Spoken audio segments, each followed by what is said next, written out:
한국과 폴란드는 원래는 사는 동네도 서로 멀고 서로 학교도 멀리 있어서 서로 잘 모르고 지냈었는데, 최근 폴란드가 동네에 있는 어떤 무서운 형이 옆 동네에 쳐들어와서 위험에 처하게 되자 급하게 한국이 도와주게 되면서 갑자기 이 세상 둘도 없는 깐부가 된 그런 사이입니다. 그런데 사실 우린 그 무섭다는 그쪽 동네 형하고도 굉장히 친한 사이입니다. 그런데 그런 폴란드 말고도 지금 한국은 온 사방에서 깐부하자고 인기 폭발이라 그야말로 깐부가 되고 싶어하는 나라들이 한두 군데가 아닙니다. 그 외 요즘 우리나라에는 이게 무슨 백화점 명품 가게 오픈런도 아니고 세계 정상들이 번호표 뽑고 한국 앞에서 텐트 치고 기다리면서 거의 3일에 한 번씩 해외 정상들이 방문하고 있을 정도로 그냥 전 세계가 한국과 깐부가 되기 위해 앞다투어 손뿐 아니라 다리까지 내밀고 있는 그런 꿈같은 시기를 지금 우리는 보내고 있습니다. 하지만 우리는 지금 인기가 좀 많아졌다고 해서 절대로 오만해지거나 또 과거에 우리와 가까웠던 이들과의 관계를 소홀히 하지 않습니다.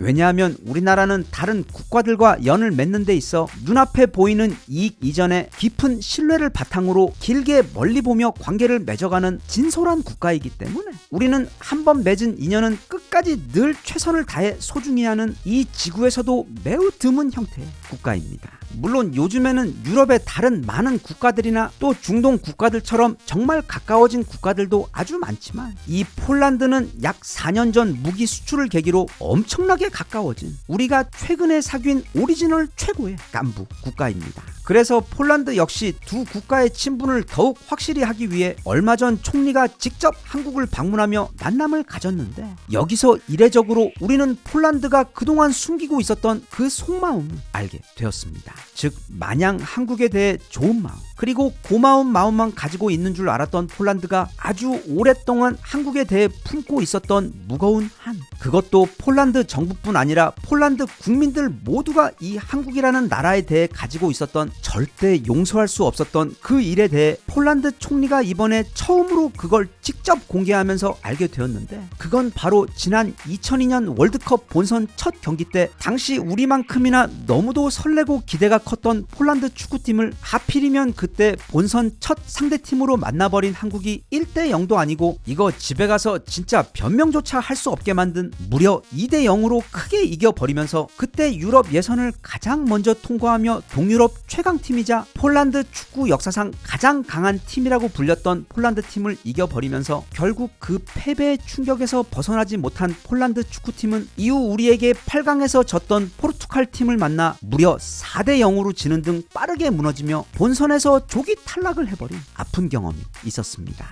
정말로 그날의 기억이 지금도 생생합니다. 그때 이름도 꽃처럼 너무 예쁜 우리 선홍이 형님의 마치 게임에서나 볼 법했던 자로 잰 듯 너무도 깔끔하고 그림 같았던 그 멋진 중거리 슛을 눈 깜짝할 새 넣어버렸던 바로 그 순간, 그때 저도 삼성동 코엑스 앞에서 주변에 있던 다른 대략 100만 명의 붉은 악마 관중들과 함께 그 놀라운 슛이 골망에 꽂히던 순간, 그때 순간의 흥분에 너무도 취해서 서로의 이름도 모르던 옆에서 함께 응원하고 있었던 수많은 아름다운 여성분들과 서로 껴안으며 방방 뛰면서 함께 기뻐했던 그런 주변 사람들 사이에 둘러싸여 홀로 나 자신을 꼭 안아주며 혼자 흥분과 행복에 겨워 눈물을 흘리며 기뻐했던 때가 정말 지금도 눈에 선한데, 그 폴란드전 승리는 사실 우리에게도 1954년 월드컵에 처음 출전한 이후 무려 첫 승으로 우리에게도 엄청난 의미가 있었던 너무도 대단한 사건이었습니다. 하지만 우리는 그때 그 기쁨에 취해 당시 폴란드 국민들이 얼마나 좌절하고 슬펐는지를 차마 헤아리지 못했었는데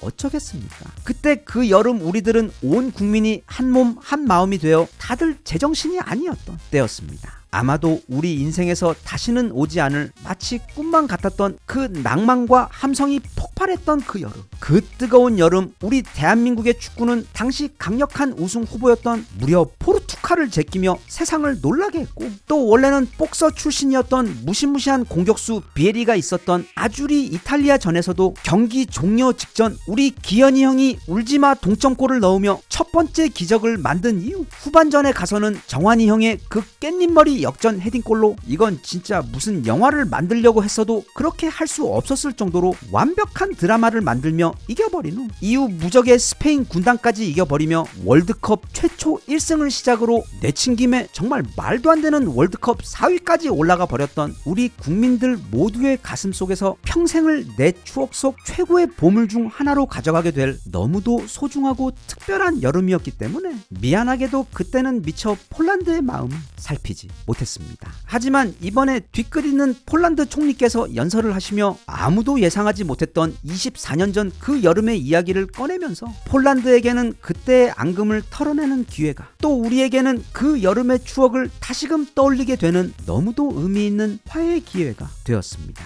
모두가 잘 알고 계시듯 현재 유럽 최강 군사 강국은 독일이 아닌 폴란드입니다. 그리고 앞으로 이미 주문한 더 많은 K9과 K2 전차가 공장에서 출고되어 폴란드 병력에 합류하게 되면 폴란드는 이제 빠른 속도로 어쩌면 유럽 전체를 혼자 상대해도 남을 만큼의 매우 과한 수준의 무지막지한 기갑 전력을 보유하게 될 것인데, 그런데 이게 불과 지난 3-4년 만에 이루어진 변화입니다. 그리고 당연히 그 변화의 핵심은 바로 한국과의 관계입니다. 사람도 친구를 잘 사귀어야 하지만 요즘 세상에서는 한국과 가까운 사이가 되면 그게 방산이든 반도체든 아니면 문화든 간에 한 나라의 운명이 바뀔 수도 있을 정도로 지금 한국은 전 세계 어느 국가에게 있어서도 가장 친하고 가까이 하고 싶은 보물 같은 나라입니다. 그래서 폴란드 국방부에서는 이미 구매한 총 1000대의 K2 전차와 약 700문의 K9 자주포, 그리고 폴란드에서는 호마르 K라고 불리고 있는 천무 또한 총 288대나 구입을 한 상태인데, 최근 여기에 엄청난 변화가 한 가지 생겼습니다. 그건 바로 이번 이란 전쟁의 여파로 인해 지금 천무는 천군과 함께 정말로 없어서 못 파는 최강의 무기, 그래서 지금 주문해도 번호표 뽑고 긴 줄을 기다려야만 하는 전 세계에서 가장 인기 많은 무기가 되었는데, 폴란드는 어떻게 이런 상황을 미리 궁예한 것인지 이란 전쟁이 일어나기 전에 미리 300대 가까이를 주문을 한 상태이고, 또 그 가운데 50대가 진작에 배송이 완료되어 폴란드군은 그걸 먼저 써볼 수가 있었는데, 문제는 이게 우리 한국산 무기들이 늘 그렇듯 막상 실제로 써보니까 너무나도 심하게 좋은 겁니다. 게다가 또 거기다가 갑자기 이란 전쟁까지 터지면서 천무의 형제격인 천궁의 말도 안 되는 활약을 보면서, 원래 폴란드는 미국으로부터 천무의 등장 이전까지는 전 세계 최고 히트작이었던 하이마스 다련장 로켓을 무려 486대나 구입하기로 이미 계약이 다 되어 있었는데, 최근 폴란드는 갑자기 그 하이마스 주문 대부분을 취소하고 그 자리를 더 많은 천무로 채우는 것으로 이미 폴란드 정부에서는 확정을 한 상태입니다. 게다가 이미 우리 FA50의 맛을 본 폴란드는 지금 너무도 핫한 우리 KF21에 대해서도 엄청나게 군침을 흘리며 단순히 대량 구매를 하는 것을 넘어 아예 폴란드에서 직접 생산하기를 강력하게 원하고 있을 정도로, 안 그래도 너무 좋았던 폴란드와 우리나라의 관계는 앞으로도 더욱 가까워지고 너무도 돈독해질 것으로 보입니다. 그런데 이번에 폴란드 총리가 방문하며 조심스럽게 어떤 사업권을 한 가지 가지고 오셨는데, 그건 바로 우리도 한국의 무기를 이렇게나 좋아하고 또 엄청나게 많이 사주고 있으니 한국도 폴란드로부터 물건을 좀 수입해주면 어떻겠냐는 매우 합리적인 제안이었습니다. 당연합니다. 인생은 기브 앤 테이크, 건강한 관계란 서로의 좋은 것을 주고받으며 항상 서로에게 이익이 되어 주어야만 더 발전할 수 있기 때문에, 그리고 어떻게 보면 폴란드야 뭐 솔직히 자기들이 급하고 필요하니까 우리나라 무기들을 산 것이 맞지 않나? 어차피 돈 주고 사간 것인데 그게 그렇게 꼭 고마워할 일인가? 하고 생각할 수도 있지만 절대 그렇지가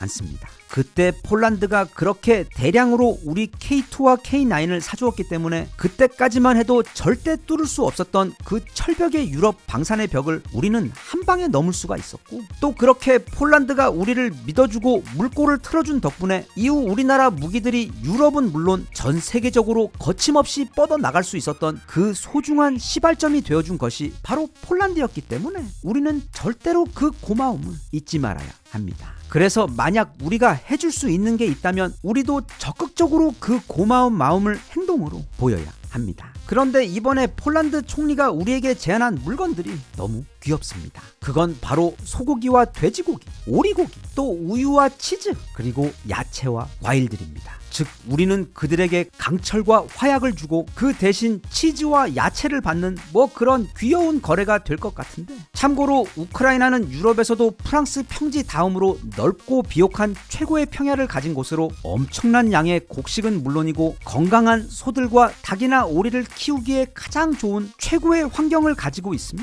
또 그래서 거기서 나오는 우유나 유제품의 품질도 거의 전 세계 최상입니다. 그래서 우크라이나는 언제나 주변 강대국들이 가장 먼저 탐내는 슬픈 역사가 있었던 것인데, 그 이웃 동네인 폴란드 역시 그런 우크라이나 못지않게 축복받은 드넓은 평야를 가진 국가로, 그래서 특히 폴란드는 소고기도 소고기지만 돼지고기를 주력으로 기르고 있어 만약 이게 본격적으로 들어오게 된다면 그때는 그게 소고기든 돼지고기든 지금의 거의 5분의 1 또는 그 이하의 엄청나게 저렴한 가격으로 들어오게 되어 우리 국민들 모두 양질의 고기를 부담없이 즐길 수도 있을 것 같아 일단 우리가 지난번 축구 이겨서 그 점은 너무 미안하고, 그리고 우리 믿고 우리 무기 많이 사줘서 또 그 부분은 지금도 앞으로도 너무도 고맙고, 그러니 그게 뭐가 됐든 앞으로 우리 한국과 폴란드는 서로가 가진 좋은 것들을 아낌없이 많이 주고받으면서 서로 각각 유럽과 아시아에서 최강의 기갑 군단을 가진 강한 국가, 그리고 화약이든 치즈든 간에 필요하고 부족한 것은 언제든 서로를 통해 채울 수 있는 그런 아름답고 멋진 친구 사이로 오래오래 가깝게 지낼 수 있었으면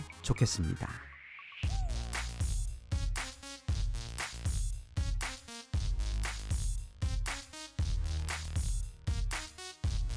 Even if you tried, you wouldn't understand it. Maybe something's missing inside of you. Just a bit of sugar to